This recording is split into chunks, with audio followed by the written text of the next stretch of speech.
Ay mga ka-basic, so sa video po natin ngayon, ituturo ko naman sa inyo kung paano mag-deploy ng printers gamit ang group policy. Bali, yung unang tinuro ko kasi ay deployed printers yon doon mismo sa printer management o kaya sa print management.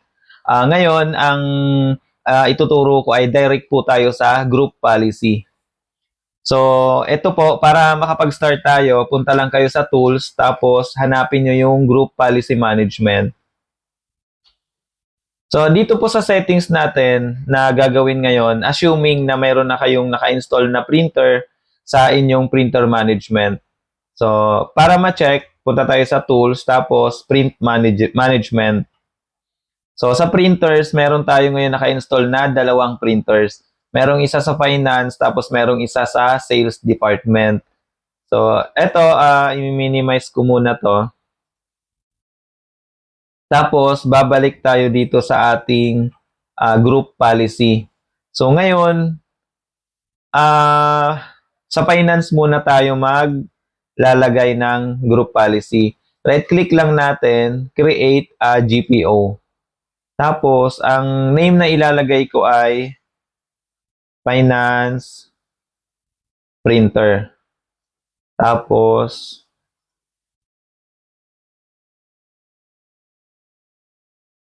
one. Existing na kasi kanina na create ko na siya.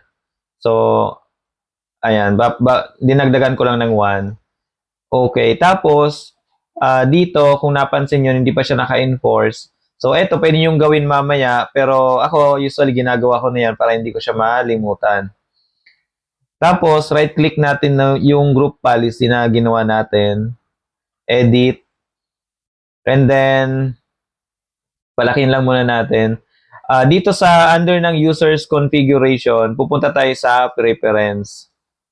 Tapos, control panel settings. Tapos, may makikita kayo dito na printers. Click lang natin yan. Tapos, new shared printers. Tapos, dito, ang gagawin natin ay create. Sa path naman, para malagay natin yung printer path, pupunta tayo dito ngayon sa search, type natin yung run. Tapos, i-search natin muna yung IP address ng print server. So, ang print server natin ay .10. Enter lang natin yan. Tapos, ito yung printer name. So, ibig sabihin, ganito yung magiging itsura ng path niya.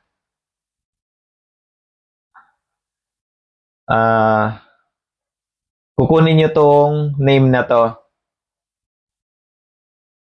Finance printer. Ayan. Tapos, dapat parehas yung name. Ang gagawin nyo, highlight nyo lahat, tapos copy. So, kaya ko lang naman siya tinuro dito para may guide kayo. Pero kung kabisado nyo na yan, kahit hindi nyo na i-copy-paste, punta na kayo dito, tapos i-type nyo na lang. So, ako, pinaste ko na lang siya para sure ako na tama. Tapos, gagawin natin siyang default printer. Tapos, apply. Okay.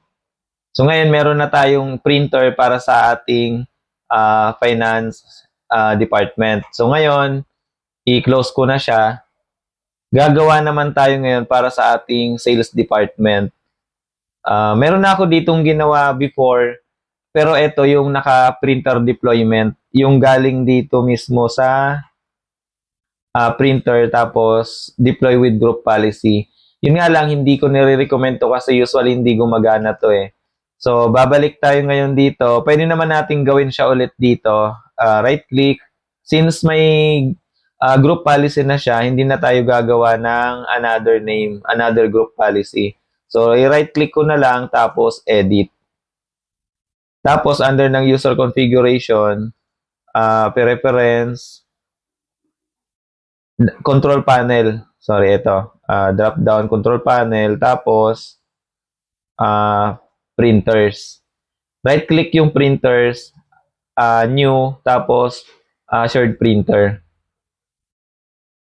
Create, And then, dito yung path ulit. So, ngayon, ang gagawin natin, ulitin mo lang yung ginawa kanina.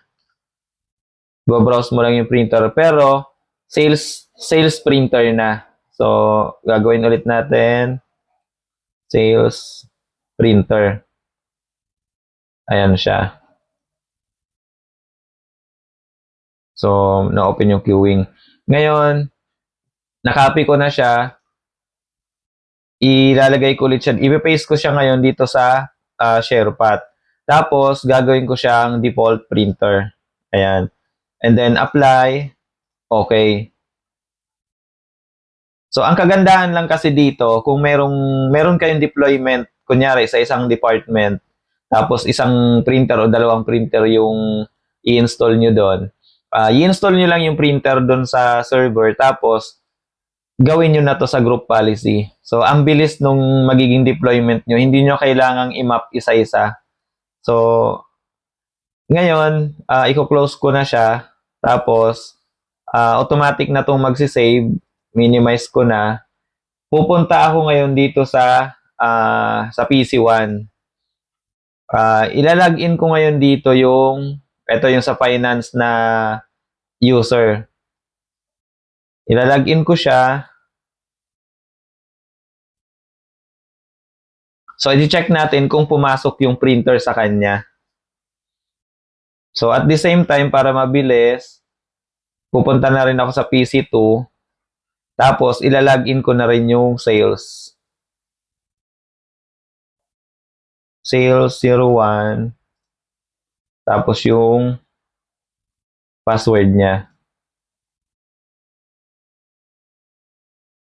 So, dito sa PC1, ang nakalagin dito ay yung finance. Ngayon, i-check natin kung meron ng printer sa settings niya. Printers and scanners. So, dapat lalabas na dito yung sinet natin na printer.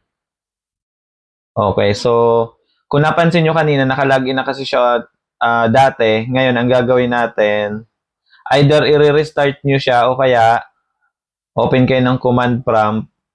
Tapos,